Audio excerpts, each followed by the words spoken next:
Let me get out of this.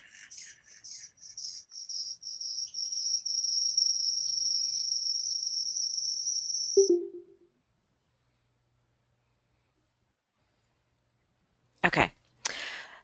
So today we're going to have our debrief on the role plays and simulations. And you see the agenda.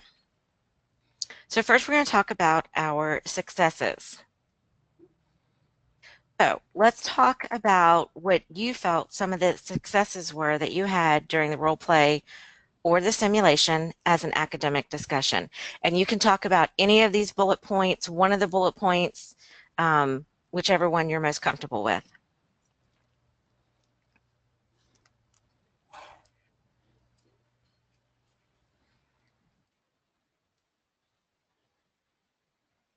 Okay, I'll go first. Okay. This is Nicole Harshaw from Westview. Hi, everyone. Hope everyone is well. I did it with one of my more high-end classes, but I really do have intentions to do it with all of them. So just to kind of keep it brief, the students responded to the model in a very positive way. We'd already been talking about Supreme Court decisions just to kind of close out the year. They were working on PowerPoints. They've been working on PowerPoints in class with regards to landmark Supreme Court case decisions. So they were already in the mindset, which really helped to bridge the gap of why are we doing this activity. It was favorable because students love that level of autonomy, and they were able to do a lot of self-teaching and be accountable for their talk, their thinking skills, and interacting with each other. So it was very engaging. They were very positive. They were very disciplined. And even in their civil disobedience, they would check each other, which was really very nice. The strongest part of challenge was the same thing we experienced as adults in our workshop face-to-face, and that was they really wanted to do counter arguments. But the success from that was that when they realized they couldn't, they really dug deep to make their arguments count the first time. So those are some of the aspects that I think work well, and some other parts may have been some kids are like, I want to be a lawyer, so they really plugged in. I had a nice class size, so everyone had a part, everyone had a role, and some of the kids were doing research that were sitting on the Supreme Court justice bench, and we had a gavel and we used titles. I was the bailiff, so I stood down in the back of the room, so my physical presence was very minimal. And those successes seemed to really be something that drove them to do their own thinking and focus on their own well-being. And I was pleasantly surprised. They only reached out when they needed real, genuine assistance. And they were checking each other. There's a Chief Justice, there were 8 justices. They were very much plugged in. And even after the class was over, it became a hallway discussion, amendments and constitutional. It was wonderful. I was highly engaged. I was very, very proud of them, and they were very disciplined. So those are some of my successes. Excellent. Did you find that you had a hard time because you wanted to participate, or or did the kids want you to participate more, or did they just take over and kind of forget that you were in the back of the room? They didn't, if that question is directed to me, they didn't, they didn't forget I was there because I had a timer and we made it time driven. And I would love to have more time to have done different things with them with regards to the front loading and preemptive preparation, but they didn't forget. But because I champed it out in a very structured way, they had no problem running it on their own. One young lady that was the Chief Justice, it was her birthday today. So it all just kind of worked out that she was the Chief Justice because she felt very, she felt a lot of autonomy and she felt very in charge within herself because today was her special day. So did you feel that the champs method of telling them this is exactly what you do you think that helped in the students understanding how to do what they needed to do?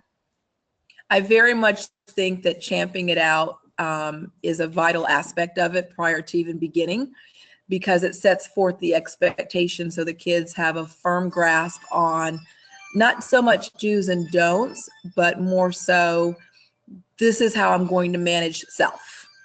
And this is how I know everybody around me needs to manage self. And in something where kids are so impulsive to respond anyway, champing it out sets forth that foundation of, this is structured, this is a higher level of learning and critical thinking. I do have to be mature. And it forces them to self-discipline. But one of the aspects of the champing, though, really came from the PowerPoint, because I kept it up on the smart board. They could continue to refer to it, and it helped direct them along the way. So if they started to get lost, they had the paper, they had the smart board. They really didn't need me.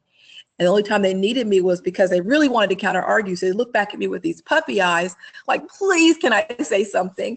And I would just kind of nope, and I think the biggest challenge, and not to take us from the successes, because it ended up being a success, but one of the challenges was, some of the Supreme Court justices wanted to argue, with the appellants or the respondents. And I said, no, as Supreme Court justices for moot court, you're only collecting information that you can deliberate, and so on and so forth.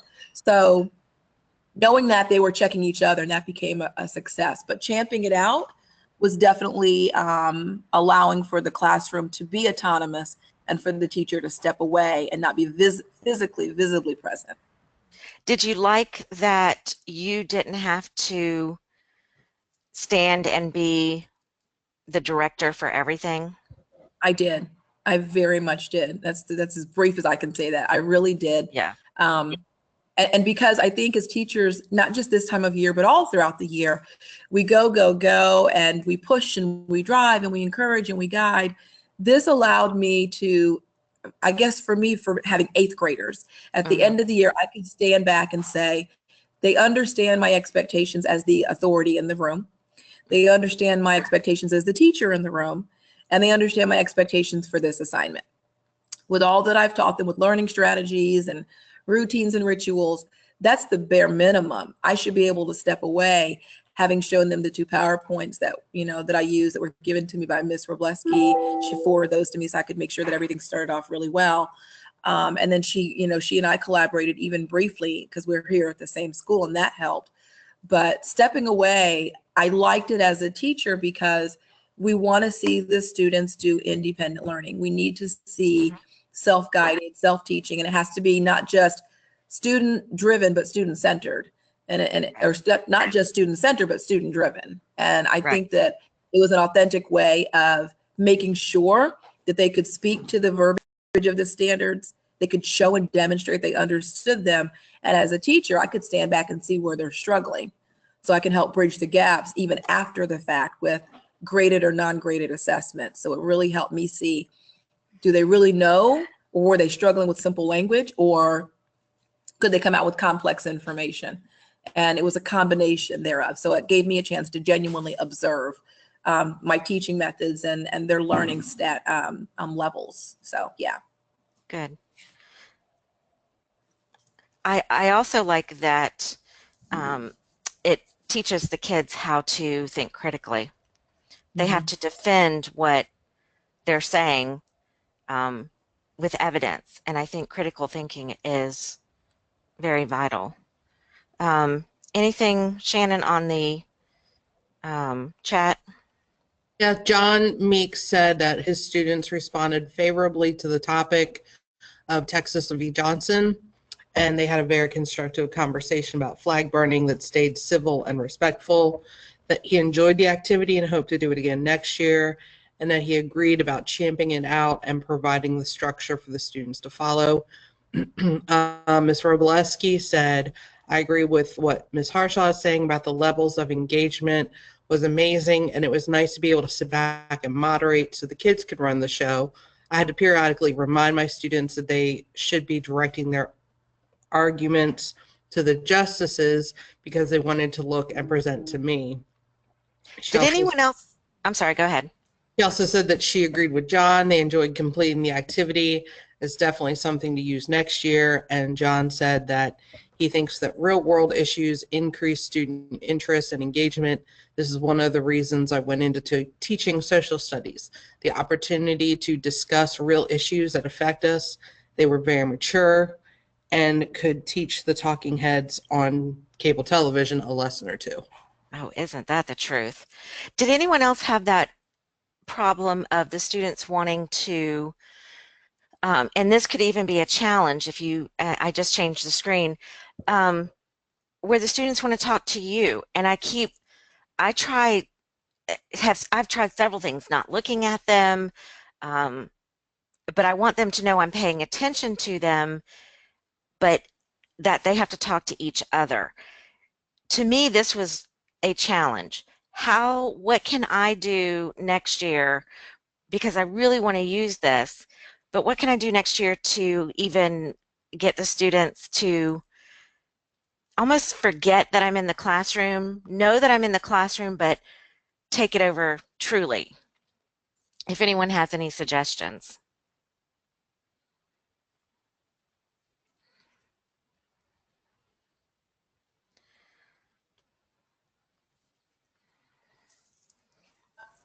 Yeah, I it's just same thing I said earlier, Joy and Shannon and everyone else. I just getting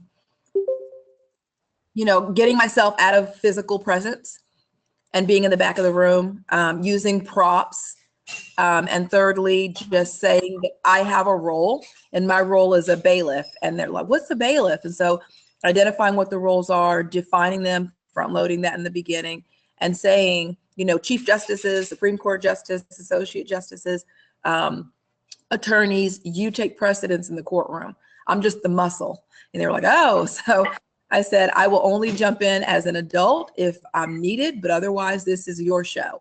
And just giving it to them and saying that out loud just kind of affirms to them this academic discussion is yours and everything that happens from it is yours. And they like that because they want to be treated like young adults anyway. Right. So physical presence, champing it out, giving, if I didn't have a role, they'd still see me as a teacher.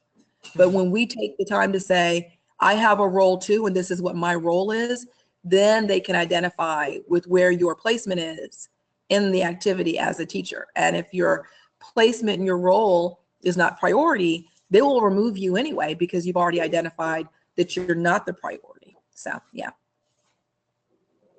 Okay. Miss Robleski said that she used nonverbal clues to direct their attention, but it was definitely a challenge. And Okay, and so then she had a challenge with that where the students wanted to keep looking at the teacher. Okay. correct. Okay.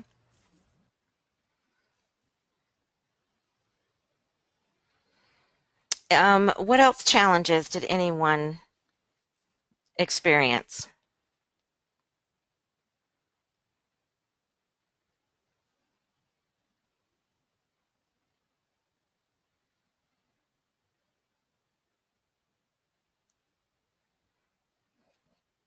I said we have a couple people who have called in. I'm not sure if they can. Looks like they might be on mute. Oh, okay. Because again, some of the challenge that I had, the challenges were that the students kept wanting to see if what they were saying was okay with me.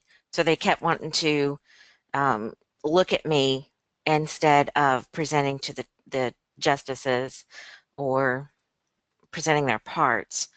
Um, One of the things that I heard someone say, or Shannon, if you read this, um, teaching everything up front, teaching what a bailiff is, what the justices do, what everyone's role is, so everyone can have a clear understanding. I kind of, because I have upper class, I kind of think, they know what all this is, but I have to remember they may not know what all of this is. So that is a challenge that I see for myself. Don't just assume that the kids know everything that happens, especially if they're not interested in law. We happen to have a law class at our school, but make sure that I teach what everything is, so when they go into it, they're like, okay, I know what is expected of me.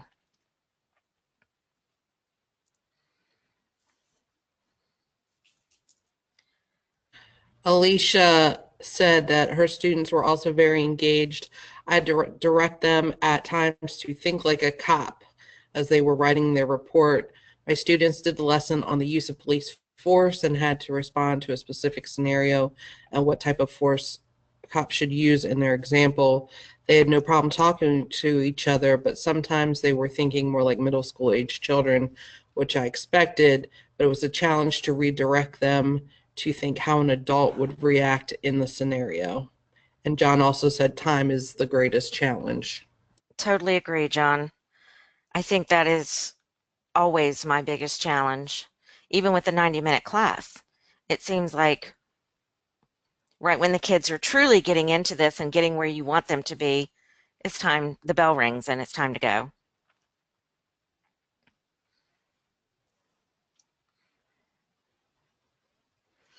Alicia, how did you overcome the problems with them thinking, quote, like middle school children?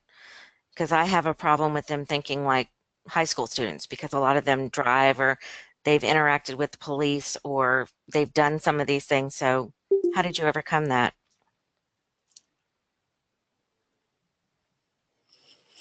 And Alicia, you should be able to open your microphone if you have audio.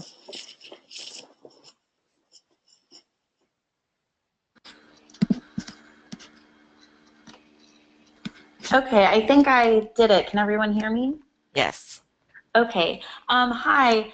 It was challenging at first because I kept wanting to interrupt them as they were talking, but I just let them talk out what they were, the scenario. I let them talk it out with their group first, and then at the end I had them come up and read their report, and then that's when we kind of discussed as a class how they interpreted the scenario, and then I just kind of gave specific examples as to what that person could have been feeling, and what could have made the cops react in the way that they did. So I Right. just let them talk it out first, and then at the end, I just kind of gave them a different perspective that they might not have thought about because they're thinking about it in the way that a child would think about it. So that was kind of how I overcame that issue. I like that you use the word perspective, because that's exactly what I was thinking too. If you give them different perspectives to think about, sometimes the kids are like, oh, well, I never thought about it that way. Um, and them just seeing it from a different perspective is a learning experience too.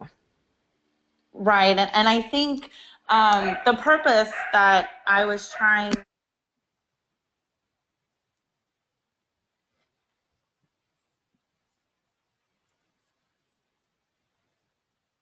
Alicia, we lost your audio. Okay, I'm sorry. I'm back. Um, the purpose, I wanted them to think it through, but I also wanted them to see that first I was actually surprised because they wanted to go straight to force.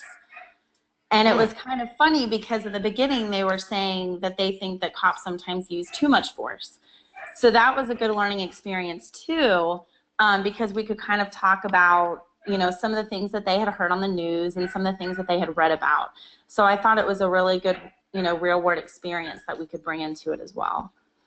Great.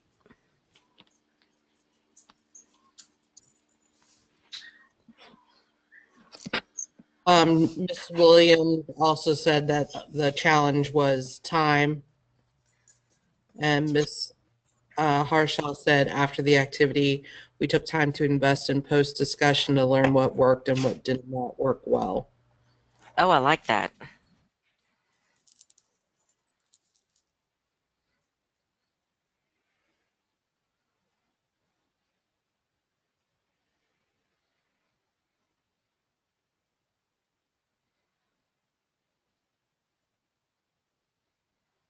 So it seems like our greatest challenge is not necessarily with students, because we know the students can do this. It's truly time. We have to make sure we can get everything done in the time frame that we have.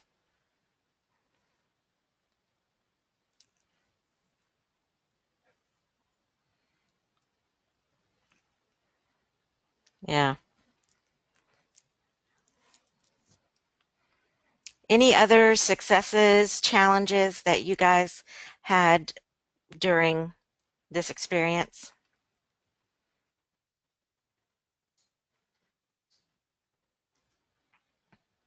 Did you find any resources that worked particularly well, or how would you do it differently? Did you modify it? Um, successes, challenges, anything else? I think taking the time to tell them how much time they have to do each component again Yeah, adds to their individual autonomy. When they know they only have so much time, it makes it more time driven. And like when I say, we're going to do 10 minutes for this, 10 minutes for that. Again, I collaborated with Ms. Robleski, so I got a lot of feedback from how she planned to do hers and how she'd already started with one of her classes or two of her classes. So when I did that, there was somebody that automatically took on the role of timekeeper because we've done those small groups before. So they know how to identify with those repetitive kind of responsibilities. So they're like, I could hear them in their groups saying, guys, we only have 2 minutes to go. Let's go. Or they're looking at me every now and then and they're saying, do I still have more time? Like, yeah, you still have 1 minute and 30 seconds left in your 5 minutes of deliberation. So that gave them, again, a level of independence in the CHAMP structure. And then I think another success would be some of the students that are highly introverted. There's one kid that does not talk in my class, and he receives accommodations for a lot of his challenges. And today he was speaking up because he felt like this was something to which he could relate. And he was able to use additional resources like Google things while somebody else was looking at a book. And so they really took it seriously. So, yeah. good. Tom said that he liked reviewing actual cases orally so that they could get an idea of what it was really like. And Ms. Robleski said, my students struggled with only having one person being the spokesperson for their group. I did allow them to consult with their members if something needed to be added or to help answer the questions from the justices. So, that's very much like what they would see if they actually watched some sort of Right. court program where there's only one person and they can confer with their partners. I like that. I like that they're helping each other.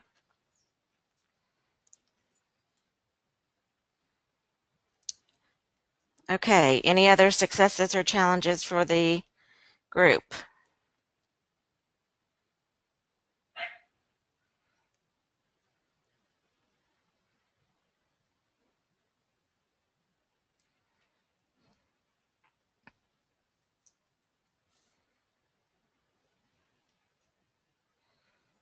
Okay. Okay, any changes you'd make for next time? And I think we've kind of hit on this in some of our discussion that we would maybe front load it more or modify how we let the kids participate, either just one spokesperson or a group. What else, Shannon, did you read?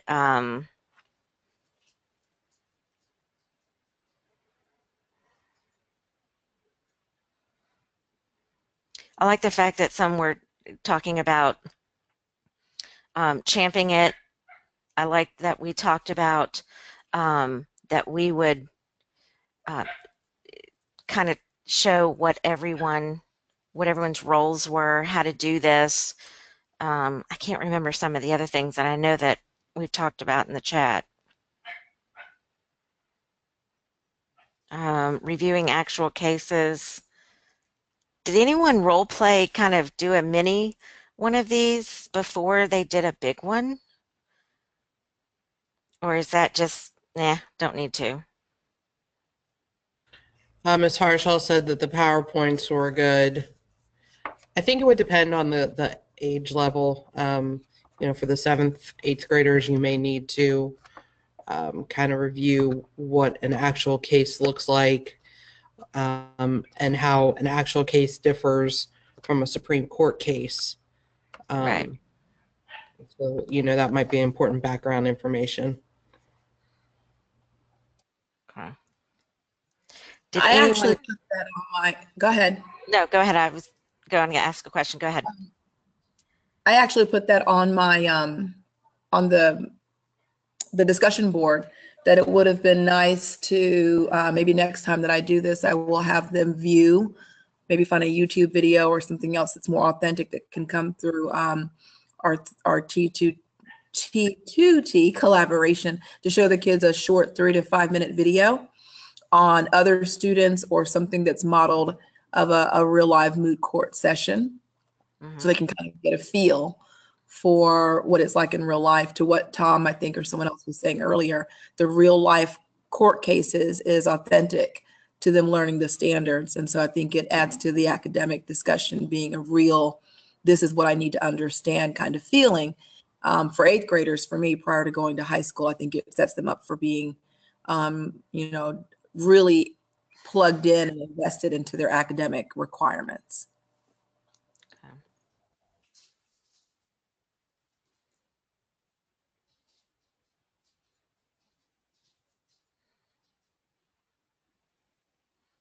Ms. Robleski said that she likes to provide them, I'd like to provide them with more resources to look at with the case, whether it's research from a website, video, additional handouts, to really develop a solid argument. I think it would be interesting to kind of show a picture of a house and have them define, with the Texas versus Johnson, where the line of private property stops, maybe even before they actually start the simulation. John said, I think that helped my students was my preparation of printed supplemental materials for them to use that allowed them to approach the issue with information, even if they might not have had the prior knowledge. Oh, everybody's microphones are open. Yay. Not everyone at once. I like, John, was that you, where you printed the supplemental materials? I like that because I think even when we were role playing, that we had the internet, and we had talked about how we can either allow that or not allow that. But I think you having other information for them in case you didn't have internet access is a great idea. Yeah, it gave them all an opportunity to be on an even playing field with me, instead of me coming in saying, here's all that I know, and I'll just release some drips and drabs. I gave them a chance to read ahead of time the background of the case, so we all had the same opportunity to move forward together. I like that.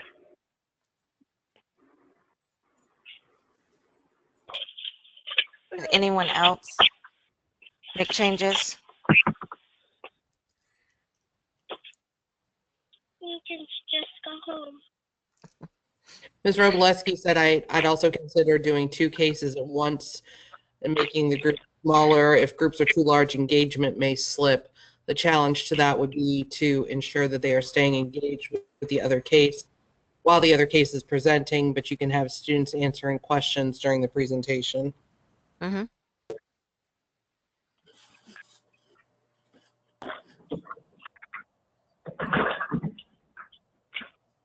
Okay, anyone else make changes?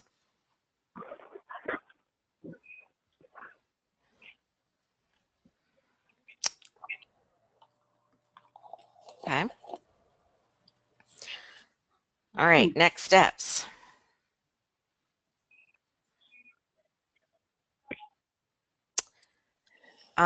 We are going, I'm sorry, go ahead. No, go ahead. I'll fill in.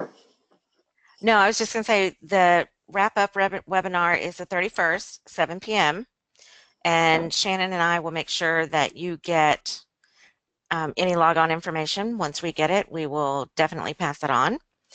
Please, guys, go ahead and make sure that you are, sorry, that's my dogs, completing the discussion board post for the T2T. Okay, and Val? Yes, so we have the final webinar next week. This is an optional activity, but I encourage you all to join if you can. This is going to be an opportunity for you to share and collaborate with teachers in North Carolina and California and our other cohort in Osceola County. I will forward that login information as soon as I get it.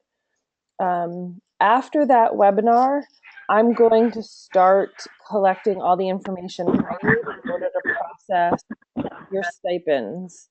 The stipends are being issued by CRF, so they're not coming from Duval County Schools, they're not coming from UCF. So you'll actually get them probably by the end of June or mid-July at the latest. But there are two different kind of levels of stipends. So if you've done both face-to-face sessions, you've done your discussion boards, and you've participated in this debrief webinar, you're guaranteed $200. If you complete the evaluation survey from CRF, it's another $25. That survey is available right now. If you go to t2tcollab.org, you can see a big red link to complete the survey. So you can fill that out now. I would ask that you finish up any discussion boards by the end of next week so that I can process everything and get you all paid as soon as possible. I'm trying to think if there's anything else. Yeah, I will email you to just kind of confirm the amount I'm going to submit for you to get paid. And so if there's any discrepancies, any questions, any confusion, we can figure it out before any checks are cut. If you have any questions, please email me. I'm going to put my email in the chat box right now. And I will put the link to the survey in the chat box also. If you want to just click directly to there from the chat box, you can do that.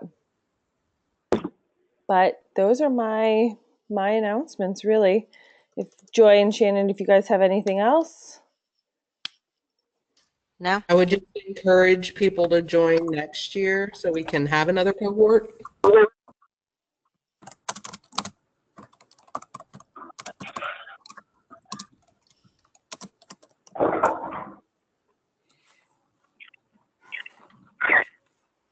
Shannon, are you still there?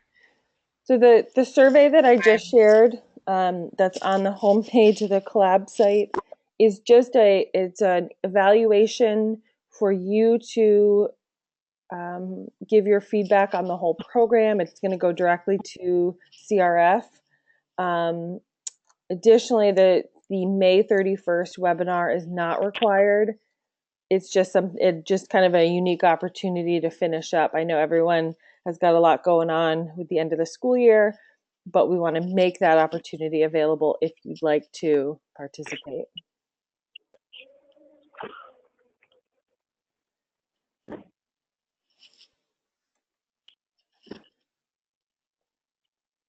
But with that, I'm going to stop the recording at this point, and I guess if there's any other questions, I'll hang on the line.